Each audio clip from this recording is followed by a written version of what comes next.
যুদ্ধবিরতি শেষ হওয়ার আগেই ফের হামলার হুঁশিয়ারি ইরাকি সশস্ত্র গোষ্ঠীর।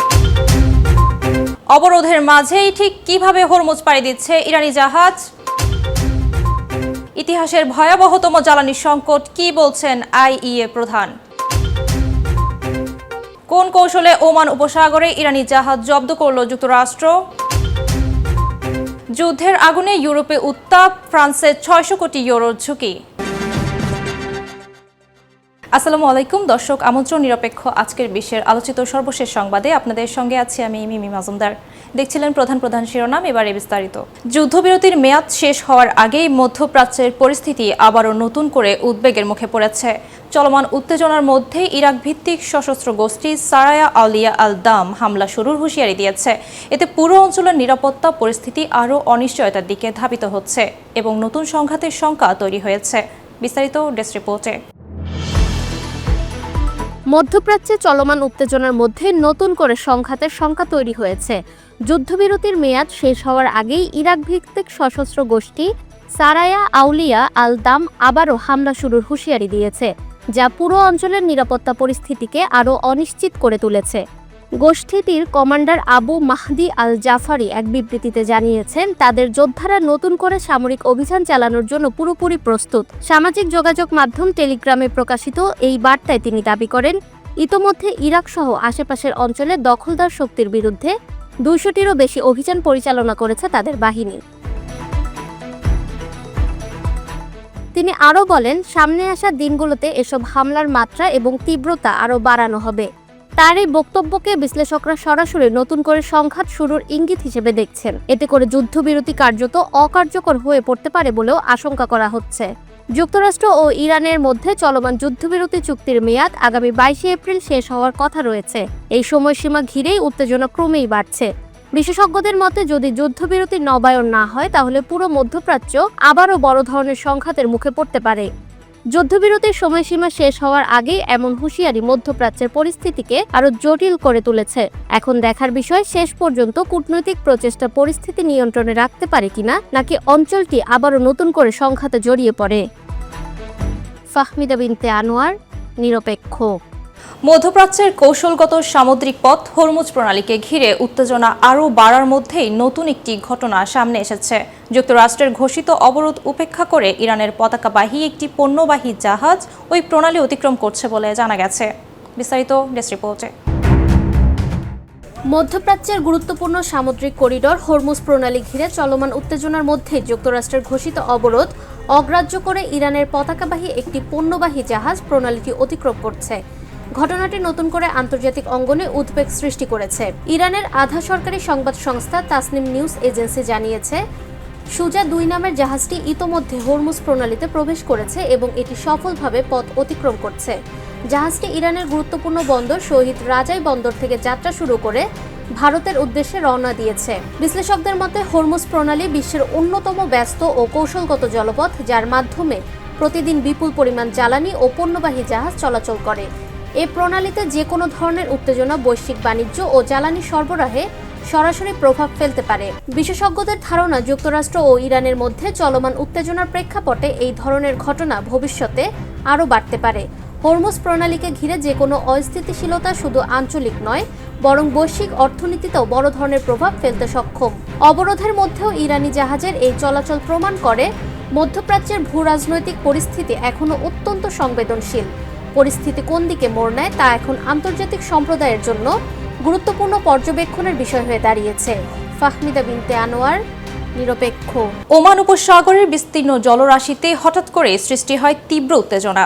মাঝ সমুদ্রে মার্কিন রণতরীর অনুসরণ অভিযান শুরু হয় একটি লক্ষ্যবস্তু ঘিরে, ইরানের পতাকাবাহী বড় একটি কার্গো জাহাজ তোসকা। পুরো ঘটনাকে ঘিরে আন্তর্জাতিক অঙ্গনে নতুন করে আলোচনার ঝড় উঠেছে। বিস্তারিত টেস্ট রিপোর্টে। মাঝ সমুদ্রে টানটান উত্তেজনা। ওমান উপসাগরের নীল জলরাশিতে আচমকাই শুরু হয় মার্কিন রণতরীর ধাওয়া। টার্গেট ইরানের পতাকাবাহী বিশালতার কার্গো জাহাজ তোসকা। মার্কিন সেন্ট্রাল কমান্ড জানিয়েছেন, বারবার থামার সংকেত দেওয়া হলেও তা উপেক্ষা করে জাহাজটি। কমান্ডো অভিযানের চাবাহার বন্দরের খুব কাছ থেকে জব্দ করা হয় তোসকাকে।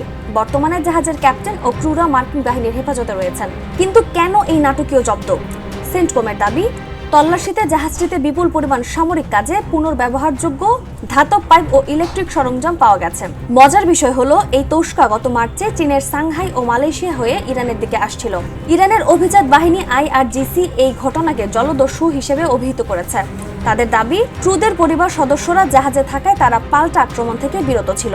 অন্যদিকে চীন একে বলপ্রয়োগ হিসেবে আখ্যা দিয়ে সব পক্ষকে শান্ত থাকার আহ্বান জানিয়েছেন। 2019 সাল থেকে জাহাজটির মালিকানাধীন প্রতিষ্ঠান IRICL মার্কিন নিষেধাজ্ঞার তালিকায় রয়েছে। বর্তমানে জাহাজটি ও তার ক্রুদের মুক্তির দাবিতে সরব ইরান, যা মধ্যপ্রাচ্যের জলসীমায় নতুন করে অস্থিরতার আভাস দিচ্ছে। নাজমুন নাহার, উসবা, নিরপেক্ষ। মধ্যপ্রাচ্য ও আফ্রিকায় চলমান ভূরাজনৈতিক উত্তেজনার প্রেক্ষাপটে বড় একটি প্রতিরক্ষা চুক্তি আপাতত স্থগিত করেছে পাকিস্তান। সৌদি আরবের আপত্তি এবং অর্থায়ন থেকে সরে আসার কারণে প্রায় $1.5 বিলিয়ন একটি অস্ত্র চুক্তি থমকে গেছে বলে জানা গেছে। সোমবার বার্তা সংস্থা রয়টার্সের এক প্রতিবেদনে এই তথ্য প্রকাশ করা হয়। বিস্তারিত ডেস্ক রিপোর্টে। মধ্যপ্রাচ্য ও আফ্রিকার ভূরাজনৈতিক উত্তেজনার প্রেক্ষাপটে বড় ধরনের এক প্রতিরক্ষা চুক্তি স্থগিত করেছে পাকিস্তান। সৌদি আরবের আপত্তি এবং অর্থায়ন থেকে সরে দাঁড়ানোর কারণে প্রায় $1.5 বিলিয়ন একটি অস্ত্র চুক্তি আপাতত আটকে গেছে। বার্তা সংস্থা রয়টার্সের এক প্রতিবেদনে সোমবার এ তথ্য জানানো হয়। প্রতিবেদন অনুযায়ী পাকিস্তান সুদানের কাছে অস্ত্র ও যুদ্ধবিমান সরবরাহের একটি চুক্তি চূড়ান্ত করার পথে ছিল, তবে এই চুক্তিতে সৌদি আরব অর্থায়ন করার পরিকল্পনা থেকে সরে গেলে সেটি স্থগিত হয়ে যায়। গত প্রায় 3 বছর ধরে সুদানের সেনাবাহিনী ও আধা সামরিক বাহিনী RSF এর মধ্যে সংঘাত চলমান রয়েছে। এই সংঘাত ইতোমধ্যে বিশ্বের অন্যতম ভয়াবহ মানবিক সংকটে পরিণত হয়েছে। লোহিত সাগর তীরবর্তী সোনা সমৃদ্ধ দেশটি এখন আন্তর্জাতিক শক্তিগুলোর প্রতিযোগিতার কেন্দ্রবিন্দুতে পরিণত হয়েছে, যা দেশটির ভৌগোলিক ও রাজনৈতিক স্থিতিশীলতাকে ঝুঁকির মুখে ফেলেছে। পাকিস্তানের জন্য এই চুক্তি ছিল গুরুত্বপূর্ণ, বিশেষ করে সাম্প্রতিক সময়ে প্রতিরক্ষা খাতে নতুন অংশীদার খোঁজার প্রেক্ষাপটে। দেশটির অর্থনীতিতে বর্তমানে চাপের মুখে থাকায় সৌদি আরবের মতো মিত্রের অর্থায়ন অত্যন্ত গুরুত্বপূর্ণ। গত বছর পারস্পরিক প্রতিরক্ষা চুক্তির মাধ্যমে দুই দেশের সম্পর্ক আরও জোরদার হয়। সেই চুক্তিতে এক দেশের উপর হামলাকে উভয়ের উপর হামলা হিসেবে বিবেচনা করার বিষয়টি উল্লেখ ছিল। বিশ্লেষকদের মতে সৌদি আরব এখন আফ্রিকার সংঘাতপূর্ণ অঞ্চলগুলোতে তাদের সামরিক ও কৌশলগত অবস্থান নতুন করে মূল্যায়ন করছে। সৌদি আরবের এই অবস্থান পরিবর্তন শুধু একটি চুক্তি স্থগিত হওয়ার মধ্যে সীমাবদ্ধ নয়, বরং এটি মধ্যপ্রাচ্য ও আফ্রিকার ভূ রাজনীতিতে বড় ধরনের পরিবর্তনের ইঙ্গিত দিচ্ছে। একই সঙ্গে পাকিস্তানের প্রতিরক্ষা রপ্তানি পরিকল্পনাও নতুন চ্যালেঞ্জের মুখে পড়তে পারে বলে আশঙ্কা করা হচ্ছে। ফাহমিদা বিনতে আনোয়ার, নিরপেক্ষ। দক্ষিণ পূর্ব এশিয়ার বৃহত্তম অর্থনীতি ইন্দোনেশিয়ার জ্বালানি খাতে নতুন সম্ভাবনার দ্বার খুলেছে। পূর্ব কালিমান্তান উপকূলের কাছাকাছি এলাকায় বড় আকারের প্রাকৃতিক গ্যাসের মজুদ শনাক্তের ঘোষণা দিয়েছে ইতালির জ্বালানি জায়ান্ট এনি। বিস্তারিত ডেস্ক রিপোর্টে। দক্ষিণ পূর্ব এশিয়ার বৃহত্তম অর্থনীতি ইন্দোনেশিয়ার জ্বালানি খাতে নতুন আশার আলো জ্বলেছে। দেশটির পূর্ব কালিমান্তান উপকূলে বড় ধরনের প্রাকৃতিক গ্যাসের মজুদ আবিষ্কারের ঘোষণা দিয়েছে ইতালির জ্বালানি জায়ান্ট এনি। এই আবিষ্কার শুধু দেশটির জ্বালানি চাহিদা মেটাতেই সহায়ক হবে না, বরং আন্তর্জাতিক বাজারেও নতুন সরবরাহের সুযোগ তৈরি করবে বলে মনে করা হচ্ছে। সোমবার রাতে এক বিবৃতিতে কোম্পানিটি জানায়, উপকূল থেকে প্রায় 70 কিলোমিটার দূরের একটি স্থানে প্রাথমিকভাবে প্রায় 5 ট্রিলিয়ন ঘনফুট প্রাকৃতিক গ্যাস এবং প্রায় 30 কোটি ব্যারেল কনডেনসেটের মজুদ পাওয়া গেছে। ইন্দোনেশিয়া সরকারের মতে এই আবিষ্কার ভবিষ্যতে দেশের জ্বালানি উৎপাদনে বড় পরিবর্তন আনতে পারে। বর্তমানে এনি প্রতিদিন 600 থেকে 700 million standard cubic foot gas উৎপাদন করছে, তবে নতুন গ্যাস ক্ষেত্রের চালু হলে 2028 সালের মধ্যে এই উৎপাদন বেড়ে 2000 মিলিয়ন স্ট্যান্ডার্ড কিউবিক ফুটে পৌঁছাতে পারে। পরবর্তীতে তা আরও উন্নীত হওয়ার সম্ভাবনা রয়েছে। সরকারি কর্মকর্তারা মনে করছেন, কনডেনসেট উৎপাদন বাড়লে ইন্দোনেশিয়ার তেল আমদানির উপর নির্ভরতা কমবে। যদিও দেশটি তেল উৎপাদক, তবুও অভ্যন্তরীণ চাহিদা বেশি হওয়ায় এটি একটি নিট আমদানিকারক দেশ হিসেবে পরিচিত। মধ্যপ্রাচ্যে চলমান উত্তেজনা ও যুদ্ধের কারণে বৈশ্বিক জ্বালানি বাজারে অস্থিরতা তৈরি হয়েছে। তেলের দাম বেড়ে প্রায় $100 কাছাকাছি পৌঁছেছে, যা ইন্দোনেশিয়ার মতো আমদানি নির্ভর দেশগুলোর উপর বাড়তি চাপ সৃষ্টি করছে। এই প্রেক্ষাপটে নতুন গ্যাস ক্ষেত্র আবিষ্কার দেশটির জ্বালানি নিরাপত্তা জোরদারে গুরুত্বপূর্ণ ভূমিকা রাখবে বলে মনে করা হচ্ছে। একই সঙ্গে এটি আন্তর্জাতিক বাজারে বিকল্প সরবরাহ উৎস হিসেবেও গুরুত্ব পেতে পারে। বিশ্লেষকদের মতে নতুন গ্যাস ক্ষেত্র আবিষ্কার ইন্দোনেশিয়ার মোড় সম্পূর্ণ ঘুরিয়ে দিতে পারে। এটি একদিকে যেমন দেশের জ্বালানি নিরাপত্তা নিশ্চিত করবে, অন্যদিকে তেল আমদানি কমিয়ে অর্থনীতিতে ইতিবাচক প্রভাব ফেলবে। অ্যানির এই আবিষ্কার প্রমাণ করছে ইন্দোনেশিয়ার তেল গ্যাস খাতে এখনো বড় সম্ভাবনা রয়েছে। সঠিক পরিকল্পনা ও বিনিয়োগের মাধ্যমে দেশটি ভবিষ্যতে জ্বালানিতে আরো স্বনির্ভর হয়ে উঠতে পারে। ফাহমিদা বিনতে আনোয়ার, নিরপেক্ষ। পারমাণবিক প্রযুক্তিকে ঘিরে মধ্যপ্রাচ্যে নতুন করে কূটনৈতিক আলোচনা জোরদার হয়েছে। তবে বিশেষজ্ঞদের মতে দীর্ঘ সময় ও কঠিন প্রযুক্তিগত ধাপ পার হয়ে তবেই কাঙ্ক্ষিত সক্ষমতার দিকে অগ্রসর হতে পারে তেহরান। বিস্তারিত ডেস্ক রিপোর্টে। মধ্যপ্রাচ্যের ভূ রাজনীতিতে পারমাণবিক সক্ষমতা অর্জনের দৌড়ে ইরান দীর্ঘদিন ধরেই আলোচনায় রয়েছে। তবে সাম্প্রতিক এক কূটনৈতিক ও প্রযুক্তিগত বিশ্লেষণে উঠে এসেছে, ইউরেনিয়াম পুনরুদ্ধারের মাধ্যমে নিজেদের লক্ষ্য পূরণে তেহরানকে এক অত্যন্ত দীর্ঘ ও কঠিন প্রক্রিয়ার মধ্যে দিয়ে যেতে হবে। ইরানের ইউরেনিয়াম পুনরুদ্ধারে একটি দীর্ঘ ও কঠিন প্রক্রিয়াকে যুক্তরাষ্ট্রকে অনুসরণ করতে হবে। 2025 সালের জুন মাসে ইরানের বিরুদ্ধে অপারেশন মিডনাইট হ্যামার নামে সামরিক অভিযান পরিচালনা করেছিল যুক্তরাষ্ট্র।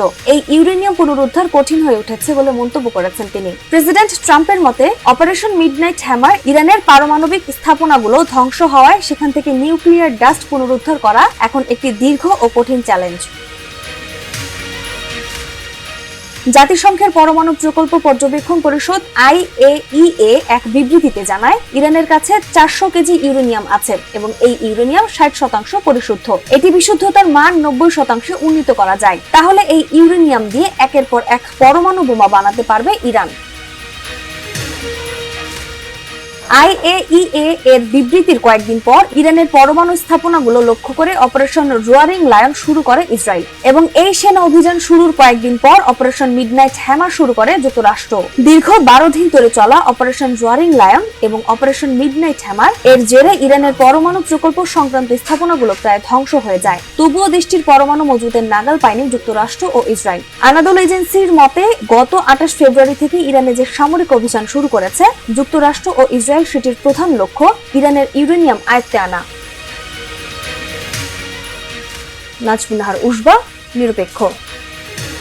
দীর্ঘ সময় ধরে চলমান যুক্তরাষ্ট্র, ইসরায়েল ও ইরান কেন্দ্রিক উত্তেজনা এখন এক নতুন পর্যায়ে পৌঁছেছে। এর সবচেয়ে বড় প্রভাব পড়েছে জ্বালানি সরবরাহ ব্যবস্থায়, যেখানে ধারাবাহিকভাবে বিঘ্ন দেখা যাচ্ছে। বিস্তারিত ডেস্ক রিপোর্টে।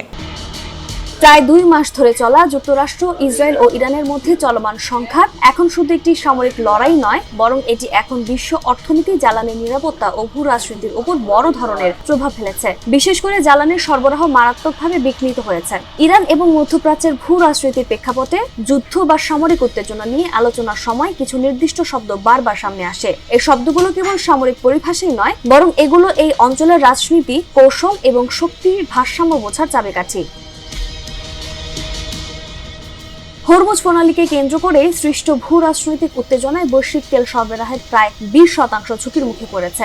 আল জাজিরার প্রতিবেদন অনুযায়ী প্রক্সি ওয়ার, ডিটারেন্স ও প্রতিরোধ অক্ষের মতো 10টি কৌশলগত শব্দ মধ্যপ্রাচ্যের বর্তমান সংঘাত এবং এর আন্তর্জাতিক প্রভাব বোঝার জন্য অপরিহার্য। ইরানের প্রতিরক্ষা ব্যবস্থা, ছায়াযুদ্ধ এবং আন্তর্জাতিক কূটনীতি বিশ্লেষণ করলে যে 10টি শব্দ সবচেয়ে বেশি ব্যবহৃত হয়, উক্ত শব্দের বিস্তারিত ব্যাখ্যা তুলে ধরা হয়েছে আল জাজিরার প্রতিবেদনে। 1. হরমুজ প্রণালী ইরান ও ওমানের মধ্যবর্তী একটি নৌপথ, যা পারস্য উপসাগরকে আরব সাগরের সঙ্গে যুক্ত করে। এটি বিশ্বের সবচেয়ে গুরুত্বপূর্ণ জ্বালানি রুটগুলোর মধ্যে অন্যতম। সবচেয়ে প্রচলিত ধারণা হলো এটি প্রাচীন পারস্যের ধর্ম জরথুস্ত্রবাদের প্রধান দেবতা আহুরা মাজদা থেকে এসেছে, যার অর্থ জ্ঞানী প্রভু। 2. শাহেদ। ইরানের তৈরি শাহেদ একটি সাশ্রয়ী কিন্তু শক্তিশালী আত্মঘাতী ড্রোন। এটি একটি লয়টারিং মিউনিশন যা সরাসরি লক্ষ্যবস্তুর উপরে আঘাত হেনে নিজেই বিস্ফোরিত হয়। শাহেদ শব্দটি আরবি ও ফার্সি উভয় ভাষায় ব্যবহৃত হয়, যার অর্থ সাক্ষী। 3. টমাহক।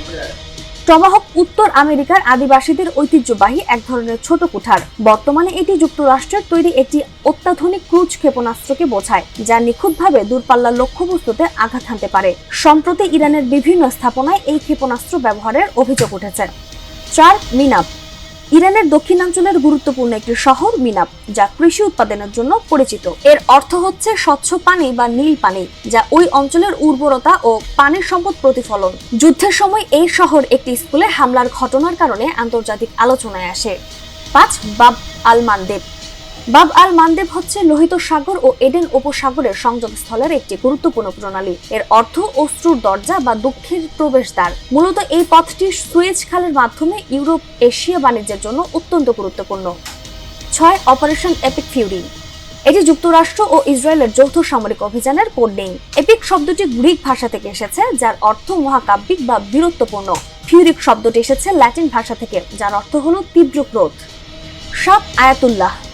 শিয়া ইসলামে একটি উচ্চ মর্যাদা সম্পন্ন ধর্মীয় উপাধি, যা অভিজ্ঞ ও জ্ঞানী আলেমদের দেওয়া হয়ে থাকে। এটির অর্থ হচ্ছে আল্লাহর নিদর্শন। 8. খারক। খারক দ্বীপ ইরানের গুরুত্বপূর্ণ তেল রপ্তানি কেন্দ্র। পারস্য উপসাগরে উপস্থিত এই দ্বীপটি দেশটির অর্থনীতির জন্য অত্যন্ত গুরুত্বপূর্ণ। ইরাক যুদ্ধের সময় এটি ব্যাপকভাবে ক্ষতিগ্রস্ত হয়েছিল। সাম্প্রতিক সংঘাতেও এটি গুরুত্বপূর্ণ সামরিক লক্ষ্যবস্তুতে পরিণত হয়েছে। 9. কাফির।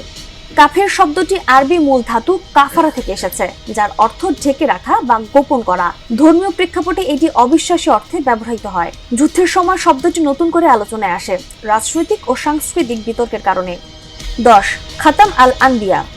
এটি ইরানের IRGC এর একটি গুরুত্বপূর্ণ সদর দপ্তরের নাম। শব্দটির অর্থ হলো নবীদের সিলমোহর। শব্দটি কুরআনেও ব্যবহৃত হয়েছে মহানবী হযরত মুহাম্মদ সাল্লাল্লাহু আলাইহি ওয়াসাল্লামকে বোঝাতে। নাজমুন্নাহার উসবা, নিরপেক্ষ। যুক্তরাষ্ট্র ইরান ইস্যুকে ঘিরে আন্তর্জাতিক অঙ্গনে আবারও উত্তেজনা দেখা দিয়েছে। চলমান যুদ্ধবিরতির মেয়াদ শেষ হওয়ার আগেই কঠোর বার্তা দিয়েছেন যুক্তরাষ্ট্রের প্রেসিডেন্ট ডোনাল্ড ট্রাম্প। তিনি জানিয়েছেন, নির্ধারিত সময়ের মধ্যে শান্তি চুক্তি না হলে যুক্তরাষ্ট্র নতুন করে সামরিক অভিযানে যেতে পারে। বিস্তারিত ডেস্ক রিপোর্টে। আন্তর্জাতিক অঙ্গনে আবারও উত্তেজনা ছড়িয়েছে যুক্তরাষ্ট্র ও ইরান ইস্যুতে। চলমান যুদ্ধবিরতির মেয়াদ শেষ হওয়ার আগেই কঠোর অবস্থান জানিয়ে দিয়েছেন যুক্তরাষ্ট্রের প্রেসিডেন্ট ডোনাল্ড ট্রাম্প। তিনি স্পষ্ট করে বলেছেন, নির্ধারিত সময়ের মধ্যে শান্তি চুক্তি না হলে নতুন করে সামরিক অভিযান শুরু করতে পারে যুক্তরাষ্ট্র। মার্কিন সংবাদ মাধ্যম ব্লুমবার্গে দেওয়া এক সাক্ষাৎকারে ট্রাম্প জানান, ইরানের সঙ্গে বর্তমানে যে যুদ্ধবিরতি কার্যকর রয়েছে সেটির মেয়াদ বাড়ানোর সম্ভাবনা খুবই কম। ফলে 22 এপ্রিলের মধ্যে কোনো চুক্তি না হলে পরিস্থিতি দ্রুত সংঘাতের দিকে গড়াতে পারে। গত 8 এপ্রিল থেকে যুক্তরাষ্ট্র ও ইরানের মধ্যে 14 দিনের যুদ্ধবিরতি শুরু হয়। এই যুদ্ধবিরতির মেয়াদ শেষ হচ্ছে আগামী 22 এপ্রিল। এই সময়সীমাকে সামনে রেখে দুই পক্ষের মধ্যে কূটনৈতিক তৎপরতা বাড়লেও এখনো কোনো সমাধান আসেনি। যুদ্ধবিরতি কার্যকর হওয়ার মাত্র 3 দিনের মাথায় শান্তি চুক্তির লক্ষ্যে ইসলামাবাদে বৈঠকে বসে দুই দেশের প্রতিনিধি দল। তবে টানা 21 ঘন্টা আলোচনার পরও কোনো সমঝোতা ছাড়াই বৈঠক শেষ হয়, যা পরিস্থিতিকে আরও অনিশ্চিত করে তুলেছে। ট্রাম্পকে জিজ্ঞাসা করা হয়, যুদ্ধবিরতি শেষ হলে যুক্তরাষ্ট্র কি আবারও ইরানে সামরিক অভিযান শুরু করবে কিনা। উত্তরে ট্রাম্প জানান, যদি যুদ্ধবিরতি শেষ হওয়ার আগে কোনো চুক্তি না আসে তাহলে অবশ্যই অভিযান শুরু করা হবে বুধবার সন্ধ্যা থেকেই। এই বক্তব্য আন্তর্জাতিক অঙ্গনে নতুন করে উদ্বেগ তৈরি করেছে। বিশেষজ্ঞরা বলছেন, এমন অবস্থান দুই দেশের মধ্যে উত্তেজনা আরও বাড়াতে পারে এবং মধ্যপ্রাচ্যে অস্থিতিশীলতা সৃষ্টি করতে পারে। তবে কঠোর অবস্থানের পাশাপাশি কূটনৈতিক দিকটিও উন্মুক্ত রাখার ইঙ্গিত দিয়েছেন ট্রাম্প। তিনি বলেন, যুক্তরাষ্ট্র কোনো দুর্বল চুক্তি করতে চায় না, বরং একটি কার্যকর ও দীর্ঘমেয়াদী সমাধান নিশ্চিত করতে চায় ওয়াশিংটন। বিশ্লেষকরা মনে করছেন, ট্রাম্প প্রশাসন একদিকে যেমন সামরিক চাপ তৈরি করেছে, অন্যদিকে আলোচনার পথও খোলা রাখছে, যা একটি কৌশলগত অবস্থান। তবে সময়সীমা যত ঘনিয়ে আসছে ততই বাড়ছে সংঘাতের আশঙ্কা। ফাহমিদা বিনতে আনোয়ার, নিরপেক্ষ। সাম্প্রতিক একটি কূটনৈতিক বার্তায় ইসলামাবাদ থেকে যুক্তরাষ্ট্রের সাবেক প্রেসিডেন্ট ডোনাল্ড ট্রাম্পকে ঘিরে সতর্কতার ইঙ্গিত দেওয়া হয়েছে।